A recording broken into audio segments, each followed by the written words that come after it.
ఏపీలో social media influencers పై పోలీసులు కేసులు పెడుతున్నారు. బెట్టింగ్ యాప్స్ ని ప్రమోట్ చేసిన వారిపై, ప్రభుత్వ విధానాలు తప్పుపట్టిన వారిని, వైసీపీకి అనుకూలంగా ప్రచారం చేసిన వారిపై వరుసగా కేసులు నమోదవుతున్నాయి. విశాఖపట్నంలో లోకల్ బాయ్ నానిని జైలుకు పంపగా ఇప్పుడు హైదరాబాద్ లో హర్ష సాయిపై కూడా కేసు పెట్టారు.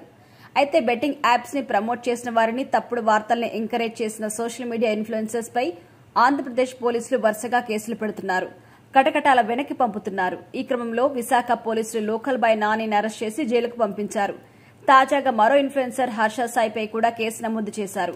పేదలకి సహాయం చేస్తున్నట్టు పబ్లిసిటీ చేసుకుని యూట్యూబర్ ఫాలోయింగ్ సంపాదించుకున్న Harsha Sai betting apps promotion ద్వారా భారీగా డబ్బు ఆర్జించినట్టుగా సమాచారం.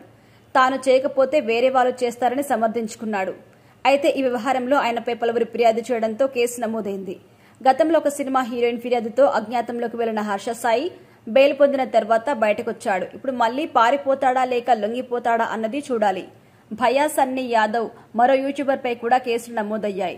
ఆయన ప్రస్తుతం పరారీలో ఉన్నాడు. పోలీసులు ఆయన అరెస్ట్ చేస్తామని కూడా చెబుతున్నారు. అయితే బెట్టింగ్ యాప్స్ ని ప్రమోట్ చేసిన సెలబ్రిటీస్ జాబితాలో చాలా మంది ఉన్నారు. వీరిలో వైసీపీ అధికార ప్రతినిధిగా పేరొందిన శ్యామల కూడా ఒకరు. ఆమె బెట్టింగ్ యాప్స్ ని పెద్ద ఎత్తున ప్రమోట్ చేసి డబ్బులు సంపాదించినట్టుగా కూడా తెలుస్తోంది. ఆమె వీడియోలు సోషల్ మీడియాలో వైరల్ గా మారాయి. అయితే రాజకీయ అండ ఉన్న వారిపై చర్యలు తీసుకోవడం లేదని, అండలేని వారిపైనే కేసులు పెడుతున్నారని ప్రశ్నలు వేస్తున్నారు. శ్యామల లాంటి వారు ఇలాంటి పనులు చేసినా పట్టించుకోరా అన్న ఆరోపణ కూడా వినిపిస్తుంది. ప్రస్తుత పరిస్థితుల్లో శ్యామలపై కూడా కేసు నమోదు చేయక తప్పని పరిస్థితి.